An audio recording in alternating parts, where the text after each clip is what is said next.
maka dia mengatakan rahasianya. Mau dengar nggak? Kamis depan aja.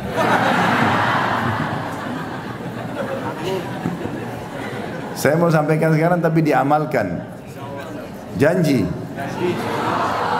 Allah jadi saksi. Karena ilmu kalau cuma didengar percuma kalau tidak diamalkan.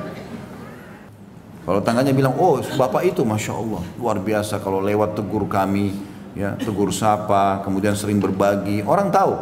Tapi kalau begitu, bagaimana fulan? Wah parah pokoknya. Lewat aja nggak pernah salam, nggak pernah berbagi.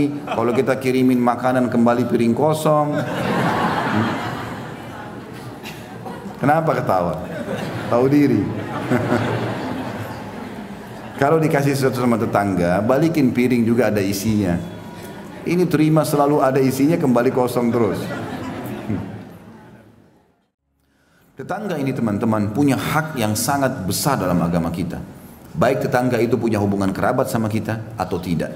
Baik kita kenal atau tidak. Seagama atau tidak. Jadi bukan karena tetangga kita Nasrani matiin aja listriknya.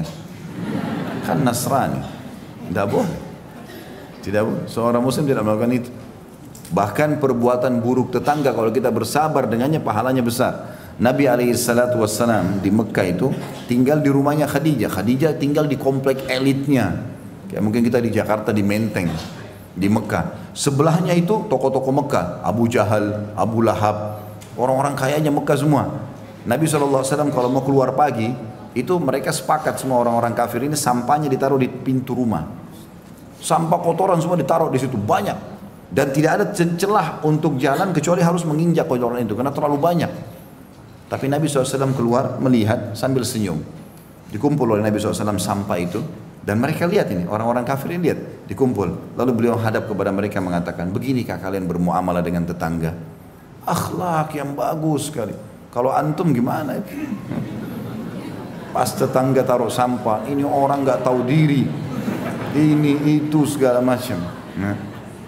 Nabi SAW cuma senyum mengatakan beginikah kalian bermuamalah dengan tetangga, sehingga akhirnya mereka malu sendiri, nggak diulangi lagi sudah, karena Nabi tidak balas keburukan dengan keburukan. Kalau ada orang yang memancing emosi kita teman-teman dengan ghibah, dengan fitnah, kalau antum respon dia gembira karena targetnya itu, memang target kita jengkel. Tapi kalau antum tidak peduli, ya sudahlah, ini pahala buat saya, semoga Allah kasih hidayah, itu bumerang yang besar buat dia. Paham gak ini? Benar. Allah jadi saksi ya. Oh saya masih mau nagih satu utang dulu. Sudah tulis jalur nasab belum?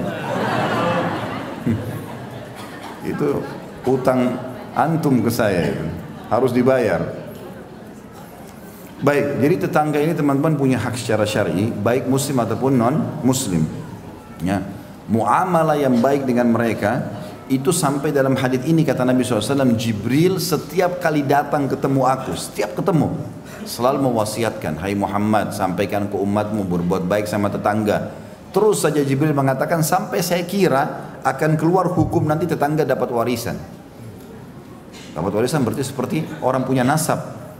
Tapi tentu tetangga tidak dapat warisan ya. Cuman saking seringnya diingatkan oleh Nabi SAW, oleh Jibril SAW, maka Nabi SAW mengira akan ada warisan.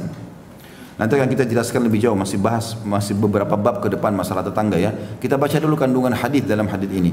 Dikatakan penjelasan tentang besarnya hak tetangga dan keutamaan berbuat baik kepadanya.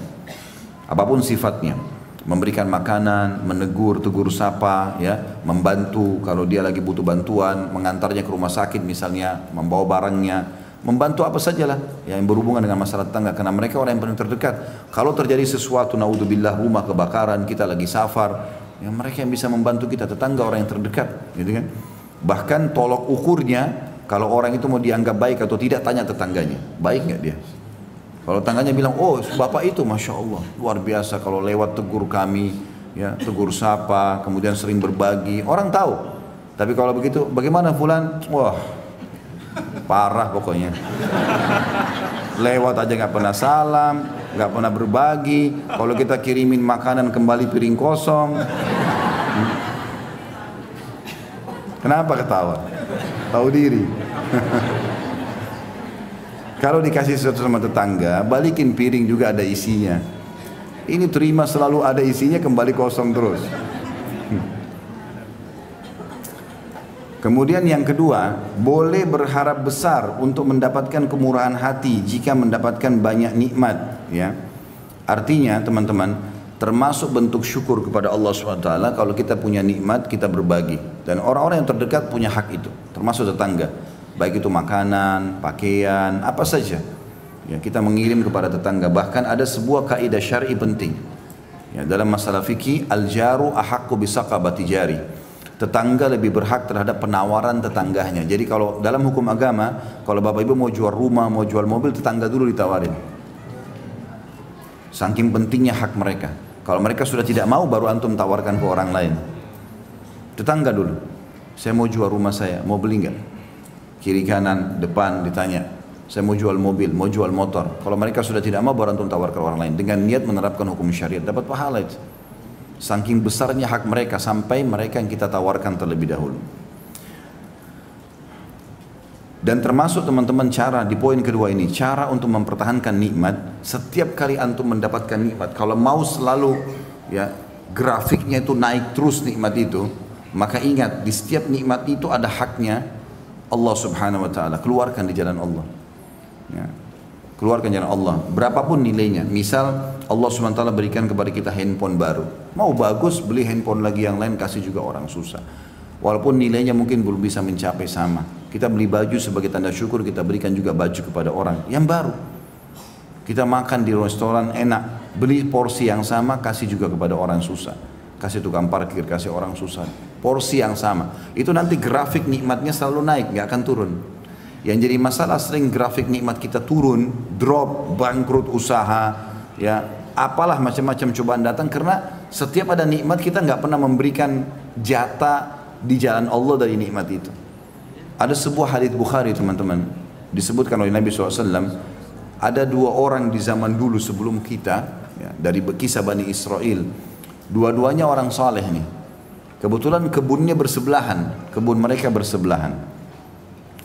Maka Nabi SAW mengatakan, yang punya kebun yang pertama itu melihat lagi musim kemarau nih, peceklik, panas. Orang-orang petani tahu dan pekebun tahu kalau butuh air banyak. Maka lewat di atas kebunnya dia awan, dan dari awan itu keluar suara, kata Nabi SAW. Ini hadis Bukhari. Suara itu terdengar oleh pemilik kebun yang pertama. Dia mengatakan, atau suara itu mengatakan, awan ini bawalah ke kebunnya si fulan, tetangganya dia, dan turunkan air buat kebunnya. Lalu awan itu jalan, dilihat sama dia, jalan terus turun hujan di sebelah. Dia punya kebun di sebelahnya, gak kena hujan. Maka dia pun pergi ke sebelah, diikutin sama dia. Dilihat hujan lebat di tetangganya.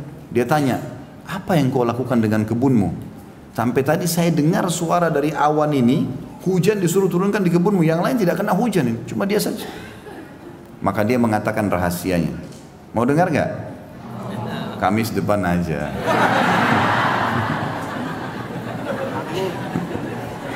Saya mau sampaikan sekarang tapi diamalkan. Janji.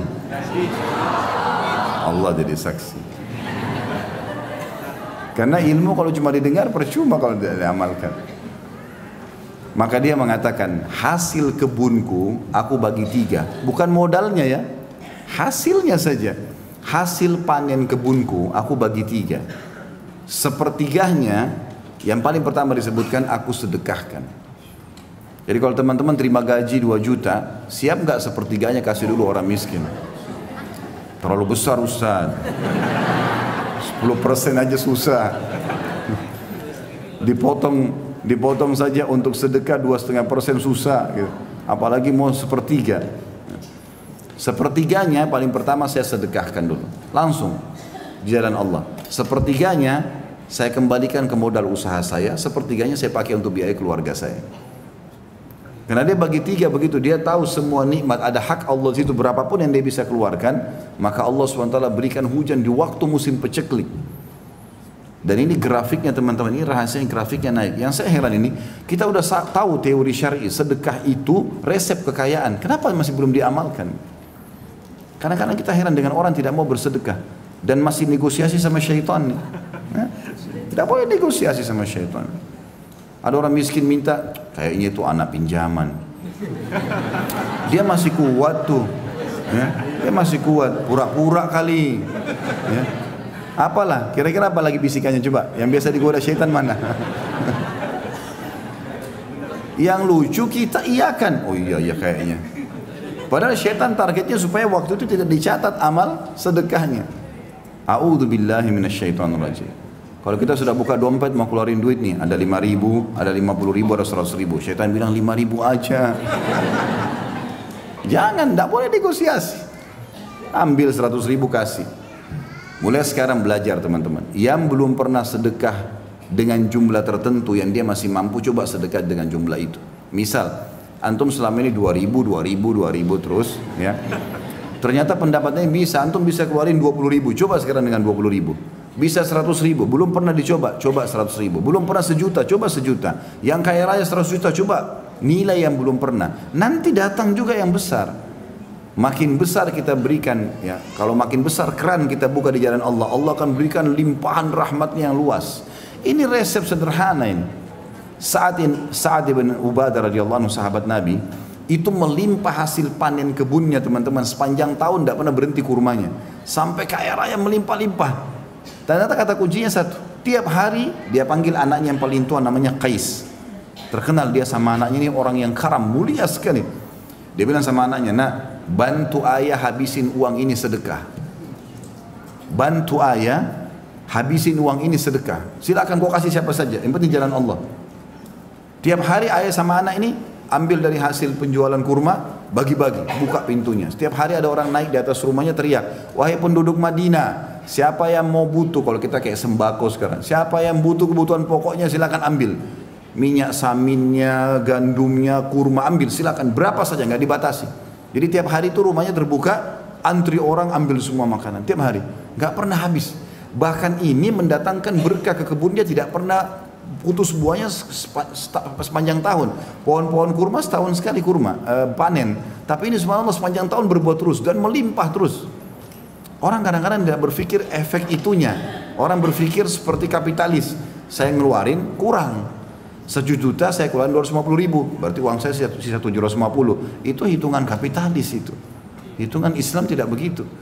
Itu kita keluarin 250.000. Ya, misalnya dari 1 juta masih ada 750.000. Sebenarnya ini 250.000 ini sudah berlipat ganda minimal 10 kali lipat. Itu sudah 2,5 juta. Karena Allah janjikan setiap amal saleh digandakan menjadi 10 kali lipat. Dalam Al-Quran Allah bilang itu. A'udzubillahi minasyaitonir innal hasanati yudhibnas sayyi'at. Sesungguhnya amal baik itu man ja'a bil hasanati falahu asyru amsalihha. Itu ayatnya. Siapa yang berbuat satu kebaikan Allah akan balas 10 kali lipat. Sampai pernah satu kali datang keuntungan 80.000 dirham. Mahal, banyak sekali uang ini. Ya, miliaran kalau kita uang Indonesia. Yang sekarang uang kita. Di zaman itu datang, lalu Sa'ad bilang sama anaknya, kita apain duit ini? Apa ini maksudnya kita habisin? Bagaimana caranya ini? Supaya cepat habis, jangan nginap. Hari ini harus habis. Kata anaknya, ayah kita buka aja pintu utang. Baik, teriak di atas rumah. Siapa penduduk Madinah yang butuh utang datang saja. Datanglah orang, ambil 5.000, ambil 3.000 semua. Lalu mereka sepakat, jatuh tempo kapan? Akhir bulan. Baik, dibiarin dulu dalam akhir bulan dalam bentuk utang. Lalu anak sama ayah sepakat, begitu mereka datang akhir bulan katakan sudah tidak ada utang kalian. Jadi begitu datang kami mau bayar, sudah lunas, kami tidak terima uang kami lagi. Ada nggak yang begitu? Kok ketawa lagi? Berarti banyak sekali cambuknya hari ini. Ini 10.000 aja ditagih, kok punya utang? 10.000 sudah matanya belalak marah-marah. Luar biasa. Maka begitu polanya, luar biasa gitu. Pernah satu kali Qais ini dia lihat gudangnya ayahnya lagi penuh, ayahnya lagi nggak ada, diambil sama dia. Naik di unta banyak keliling Madinah. Siapa yang butuh ambil saja, siapa yang butuh ambil saja, iklan begitu. Abu Bakar sama Umar lewat. Ini Qais ini kalau kita biarkan habis harta ayahnya nih. Ini kata Abu Bakar sama Umar ini, mertua Nabi yang siapa tidak kenal namanya gitu loh. Ahli surga di jaman surga, bilang begitu. Rupanya sampai berita itu kepada Sa'ad, ayahnya. Lalu Sa'ad datang di depannya Abu Bakar sama Umar dan banyak orang. Dia mengatakan, wahai penduduk Madinah, siapa yang mau menolong saya melawan Abu Bakar sama Umar? Karena dia telah mengajar anak saya untuk pelit. Padahal Abu Bakar sama Umar niatnya baik. Ini tadi ayahnya belum ada, diambil semua isi gudang, taruh di kuda, di unta, terus dibagi-bagiin. Siapa yang mau ambil, pokoknya ambil. Maka Abu Bakar sama Umar bilang, ini anak habisin hartanya orang tuanya nih kalau begini. Orang tuanya masih nggak ada keluar, gitu kan? Maka ayahnya malah marah kepada Abu Bakar sama Umar. Wahai penduduk Madinah, sampai mau tolong saya lawan Abu Bakar sama Umar nih, ngajarin anak saya pelit. Ada nggak orang tua begitu sekarang? Anaknya bawa kertas infak sekolah, ibu ayah infak sekolah, anti aja nak. Infak 5.000, 10.000, nggak mau, bakhil. Bagaimana mau kaya ini? Pelitnya luar biasa. Ini nggak boleh ada ini. Mau diterapin nggak resepnya nih? Coba panitia masjid sebentar lihat sunduk ya. Bertambah nggak? Kalau enggak berarti bohong. Ini lewat sunduk 2.000. Minta sama Allah kesehatan, keturunan, selamat dari surga, selamat masuk surga, selamat dari neraka. 2.000. Bagaimana bisa? Wahai muslimin yang bakhil, ini penyakit jiwa, nggak boleh bakhil. Begitu kata Nabi SAW itu.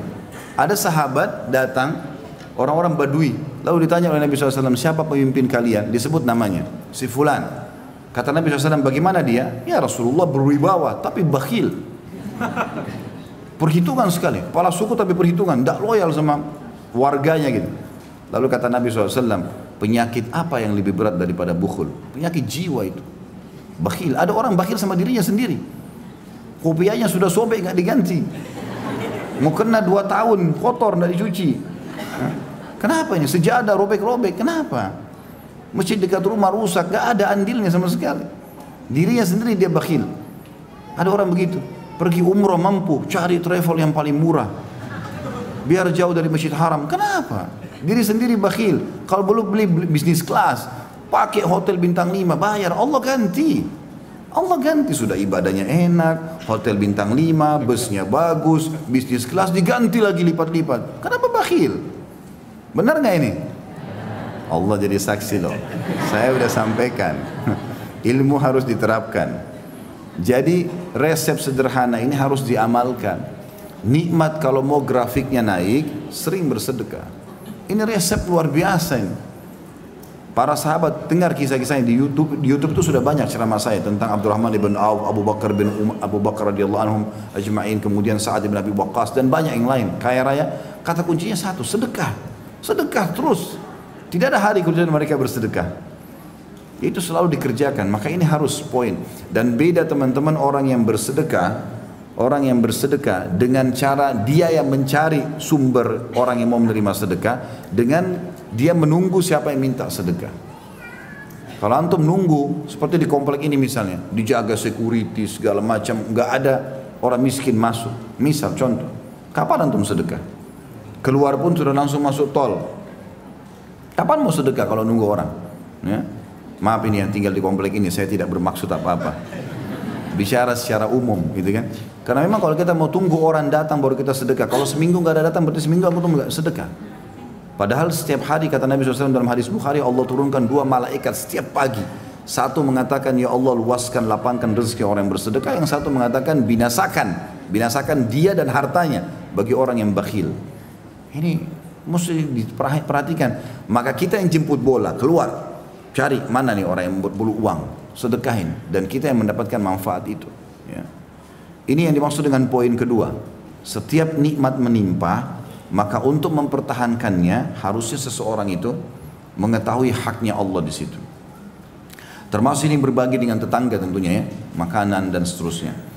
Yang ketiga, boleh membicarakan sesuatu yang terbesit dalam hati tentang perkara kebaikan. Ini juga pelajaran lain ya.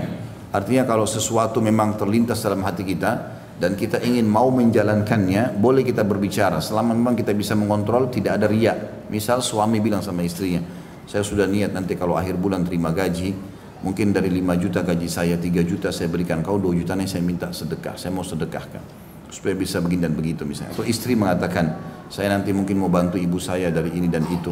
Jadi dia boleh menyampaikan kepada orang yang kira-kira kalau dia meninggal wasiatnya bisa dijalankan. Dan wasiat ini penting teman-teman ya, harus ada wasiat dalam hidup kita. apapun yang terlintas di benak kita, yang kita khawatir kalau kita meninggal nanti ini menjadi masalah hari kiamat, tulis dalam bentuk wasiat. Utang antum sama siapa, pernah bermasalah sama siapa, ya, kita berusaha minta maaf dan mengembalikan hak-hak mereka. Tapi kalau kita meninggal tidak sempat, ahli waris tahu, oh dia punya utang sama fulan, oh pernah ada masalah sama fulan, tolong maafin ya ibu sama ayah saya. Jadi dia bisa menyelesaikan itu. Kata Nabi SAW, janganlah seseorang dari kalian terlintas di benaknya 3 hari permasalahan yang dia ingin wasiatkan kecuali dia sudah tulis. Jadi wasiat perlu ditulis ya. Kita masuk ke hadis nomor 102, masih bab yang sama, masih masalah wasiat Jibril alaihissalam tentang tetangga. Kata Ibnu Bukhari rahimahullah, Sadaqa mengabarkan kepada kami, ia berkata, Ibnu Uyainah mengabarkan kepada kami dari Amr, dari Nafi' bin Jubair, an Abi Shuraih al-Khuzai radhiyallahu anhu anin Nabi sallallahu alaihi wasallam qala, man kana yu'minu billahi wal yawmil akhir falyuhsin ila jarih, wa man kana yu'minu billahi wal yawmil akhir falyukrim dhaifah, wa man kana yu'minu billahi wal yawmil akhir falyakul khairan aw liyasmut. Terjemahannya dari Abu Shuraih al-Khuzai radhiyallahu anhu bahwasanya Nabi sallallahu alaihi wasallam bersabda, barang siapa yang mengaku beriman kepada Allah dan hari akhir, maknanya adalah dia yakin Allah ada dan dia yakin ada balasannya di akhirat, maka hendaklah ia berlaku baik pada tetangganya. Ya, nanti kita jelaskan ini. Kemudian yang kedua, barang siapa yang beriman kepada Allah dan hari akhir, maka hendaklah ia memuliakan tamunya. Dan barang siapa yang beriman kepada Allah hari akhir, maka berkatalah yang baik atau hendaklah ia diam. Hadis ini ya, mengandung makna yang luas sekali, dan ini termasuk dalam adab dan tata krama Islam yang harus dijadikan sebagai simbol kaum muslimin. Tidak mengenal dia orang Arab, orang bule, orang Melayu. Ini adalah prinsip dasar Islam. Karena di sini dipanggil siapa yang mengaku beriman kepada Allah dan hari akhir, yakin Allah ada, yakin semua janji Allah benar dia akan terima, maka pesan pertama Nabi, dia harus, bahasa Arabnya di sini ya, falyuhsin ila jarih. Bahasa hasan dalam bahasa Arab ini adalah sesuatu yang terbaik. Jadi kalau ada orang penampilannya bersih, maka orang bilang dia ini orang bersih, atau tampan, orang bilang tampan. Tapi kalau bergabung antara bersih, tampan, rapi, apalah semua kebaikan-kebaikan, orang Arab mengatakan orang ini hasan. Bahasa itu hasan namanya. Betul-betul dari semua sisi berarti bagus, gitu nggak? Itu yang dimaksud. Di sini teman-teman kata Nabi SAW, siapa yang mengaku beriman kepada Allah hari akhir, falyuhsin ila jari. Dia harus buat yang sesempurna mungkin buat tetangganya. Apa saja di sini? Tutur kata kah, tatapan mata kah, jamahan tangan kah, bantuan, apa saja. Semuanya harus yang terbaik. Itu yang dimaksud dengan ihsan. Dan kita sudah tahu istilah ihsan dalam agama kita adalah sesuatu yang tertinggi dalam ibadah kepada Allah Subhanahu wa taala.